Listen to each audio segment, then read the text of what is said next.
नमस्कार। चलिए सुनते हैं कहानी तीसरी छींक। बहुत पुरानी बात है। एक गांव में एक बूढ़ा किसान अपने परिवार के साथ रहता था। उसका नाम बुधवा था। बुधवा 70 साल का हो गया था, पर वह अभी तक खूब हट्टा कट्टा था। शरीर के हिसाब से ही उसकी बुद्धि भी मोटी थी। यूं तो उसके बेटे जवान हो गए थे, लेकिन घर में उसकी मर्जी के बिना एक पत्ता भी नहीं हिलता था। उसके बेटों और बहुओं को यह बात अखरती थी। वे सब चाहते थे कि अब घर में उनका राज हो जाए। बुधवा के बेटे और बहुएं बात बात पर उससे लड़ते झगड़ते रहते थे। एक दिन बड़ी बहू अपने पति से बोली, तुम्हारे पिता की गुलामी हमें कब तक सहनी पड़ेगी? या खूसट बूढ़ा तो हिलने का नाम ही नहीं लेता। लगता है अमर फल खाकर धरती पर आया है। बुधवा ने यह बात सुनी। बात तो उसे बहुत अखरी, पर उसने बहू या बेटों से कुछ नहीं कहा। अब बुधवा मन ही मन सोचने लगा, बूढ़ा तो मैं हो ही गया हूँ, थोड़ी जिंदगी ही बाकी होगी। बच्चों से बेकार का क्यों झगड़ा करूं?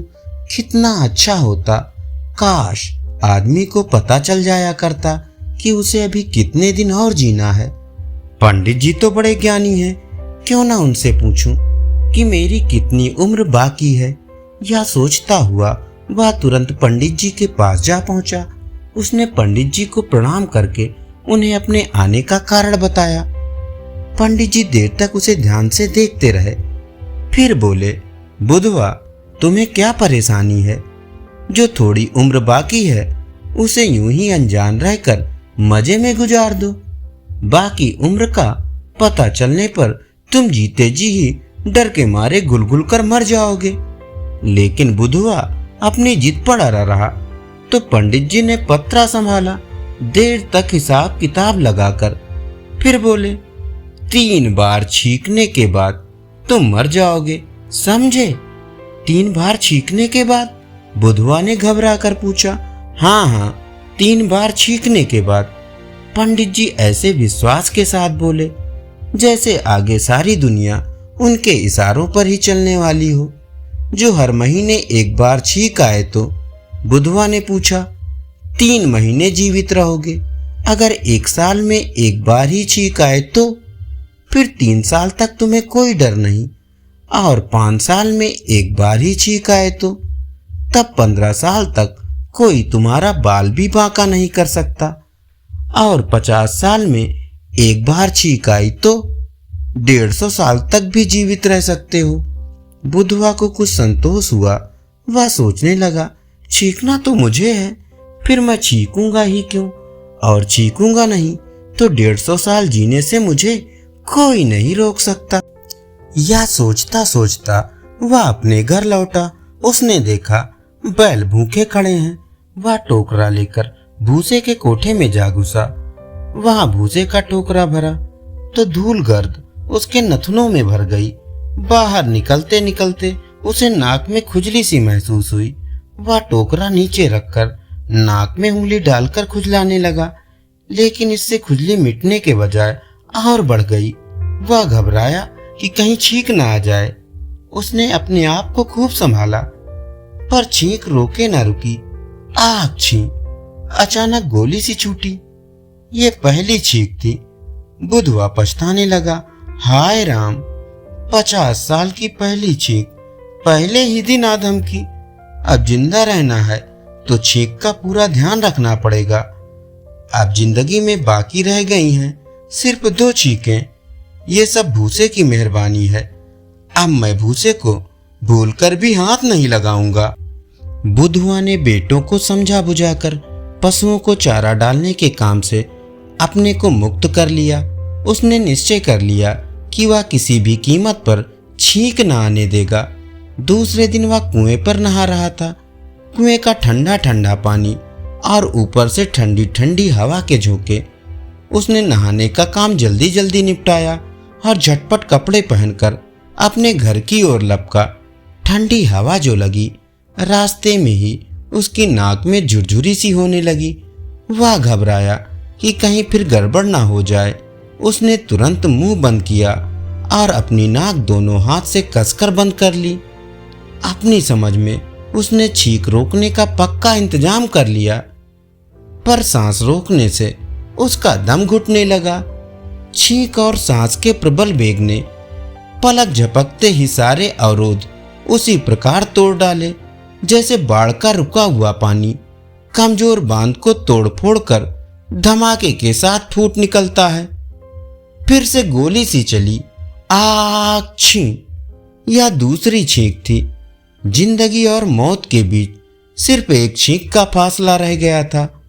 बुधवा के सारे बंदोबस्त धरे रह गए। जो होना था सो होकर रहा। बुधवा ने मन ही मन कहा, हाय राम, अब तो जिंदगी और मौत के बीच सिर्फ एक छींक का फासला रह गया। ये सारी गड़बड़ नहाने से हुई है। अब कल से नहाना बिल्कुल बंद। जान है तो जहान है। भला नहाए बिना कौन सा जरूरी काम रुक जाएगा। 2 दिन ठीक ठाक बीत गए। तीसरा दिन बिना नहाए शरीर खुजलाने लगा, पर बुधवा ने कोई परवाह न की। तभी बहुओं ने उसे बताया कि घर में आटा बिल्कुल खत्म हो गया है। उसके दोनों बेटे सवेरे ही खेत पर चले गए थे। वे तो शाम को देर से ही लौटते। आटे के बिना शाम को उपवास करने की नौबत आ सकती है। विवशता के कारण वह अनाज का बोरा लेकर आटा चक्की पर गया। फिर चक्की से बाहर एक पेड़ की छांव पर बैठकर अपना अनाज पीसने की प्रतीक्षा करने लगा। बैठे बैठे अचानक उसके मन में आया, कहीं ऐसा ना हो कि चक्की का मालिक उसके आटे में घटिया आटे की मिलावट कर दे। फिर क्यों ना अपने अनाज की पिसाई अपने सामने ही कराऊं। वह फौरन आटा चक्की पर पहुंचा। एक बड़े कमरे में आटा चक्की चल रही थी। वहां खिड़की न थी जो ताजी हवा भीतर आ जाती। ढेर सारी धूल गर्द वहां उड़ रही थी। यूं तो वहां सांस लेना दूभर था, पर आटे में मिलावट ना हो जाए इसलिए वह वहीं डटा रहा। हर बार सांस लेने में ढेर सारी गर्द उसके नथनों में भरती रही, पर ईश्वर की कृपा से कोई गड़बड़ी ना हुई। आटे का बोरा लेकर वह चक्की से बाहर निकला ही था कि बिना कोई सूचना दिए अचानक नाक ने आग छींक का गोला दाग दिया। यह तीसरी और आखिरी छींक थी। तीसरी छींक माने मौत की घंटी। हाय, मैं मर गया कहकर बुधवा खड़ा खड़ा धड़ाम से नीचे गिर पड़ा।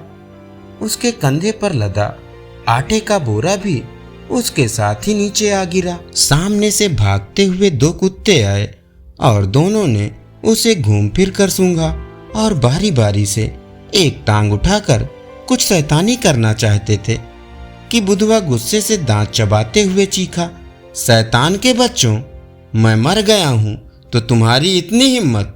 काश मैं जिंदा होता, तब तुम्हें देखता कि तुम मेरे पास कैसे भटकते हो। कुत्ते एक बार को ठिठके, फिर उन्होंने बुधवा के पास पड़े हुए आटे के बोरे की ओर रुख किया। पहले उसे सूंघा, फिर धीरे धीरे बोरा फाड़ना शुरू कर दिया। बुधवा पड़ा पड़ा चिल्लाया, अरे शैतान के बच्चों, तुम भी मेरे मरने का नाजायज फायदा उठा रहे हो। जिंदा होता तो तुम्हें ऐसा सबक सिखाता कि तुम जिंदगी भर याद रखते। शैतान की औलाद कहीं के, भाग जाओ यहां से। उसका चिल्लाना सुनकर चक्की का मालिक डंडा हाथ में लिए बाहर निकला। वह बुधवा को बाहर पड़े देखकर बोला, तुम यहां क्यों पड़े हो? अरे तुम इतना भी नहीं जानते, मुझे तीसरी छींक आ गई है और मैं मर गया हूं। बुधवा ने लेटे लेटे कहा, अच्छा तो तुम मर गए हो? हाँ हाँ, मैं मर गया हूं। मैं तुम्हारी क्या सहायता कर सकता हूं? भैया, तुम देखते नहीं ये शैतान कुत्ते मेरे आटे का बोरा फाड़ रहे हैं। मैं जिंदा होता तो इन्हें अपने पास भटकने न देता। मैं मर गया हूं तो अब क्या कर सकता हूं? तुम मेहरबानी करके इन्हें यहां से भगा दो। ठीक है, मैं भगा देता हूं। ये कहकर चक्की के मालिक ने डंडे मार मार कर उन कुत्तों को भगा दिया। फिर बुधवा से बोला, लो, तुमने तो नहीं कहा, पर बिना कहे ही तुम्हारी थोड़ी सी मदद और किए देता हूं। यह कहकर उस चक्की वाले ने तड़ाक तड़ाक करके 5-6 बार जोरदार डंडे बुधवा की पीठ पर भी जमा दिए। डंडा लगते ही बुधवा बिजली की सी फुर्ती से उछलकर खड़ा हो गया और चक्की वाले से बोला, शुक्रिया, तुम्हारा बहुत बहुत शुक्रिया, तुमने मुझे फिर से जिंदा कर दिया। भैया, तुम मुझ पर इतनी मेहरबानी ना करते तो मैं अब तक मरा ही पड़ा रहता। तब बुधवा आटे का पूरा कंधे पर लाद कर खुशी खुशी से अपने घर आया। वह अब तक जिंदा है और सबसे यही कहता है कि वह तीसरी छींक के बाद मर गया था। चक्की वाले ने उसे फिर से जिंदा कर दिया है। तब से उसे सैकड़ों छींकें आ चुकी हैं, पर वह खूब भला चंगा है। वह अभी तक भी नहीं मरा है। धन्यवाद। अभी आप सुन रहे थे कहानी तीसरी छींक।